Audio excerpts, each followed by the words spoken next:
Surgery లేకుండా sciatica, spondylitis, frozen shoulder కి కేవలం 45 నిమిషాలలో నొప్పి లేని అత్యాధునిక చికిత్స ప్రాణ పెయిన్ క్లినిక్. ఐటమ్ సాంగ్ శ్రీలీలకు కలిసొచ్చింది. ఐటమ్ గర్ల్ ముద్ర పడినా లాభమే గానీ నష్టం లేదు.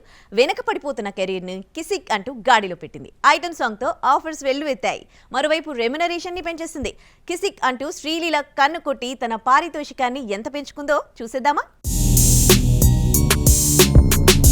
పుష్ప 2 క్రియేట్ చేస్తున్న రికార్డుల తర్వాత బన్నీ, సుకుమార్ రెమ్యూనరేషన్ ఎంతవరకు వెళ్తుందో చెప్పలేం. పుష్ప 2 కోసం అల్లు అర్జున్ 300 కోట్లు తీసుకున్నాడని ఫోర్బ్స్ మ్యాగజైన్ ప్రకటించింది. హీరో, డైరెక్టర్ పారితోషికం ఏ రేంజ్ కు వెళ్తుందో చెప్పలేకపోయినా ఐటెం గర్ల్ మాత్రం రెమ్యూనరేషన్ ని పెంచేసింది. Item song Kissik Sreeleela career ను మార్చేసింది.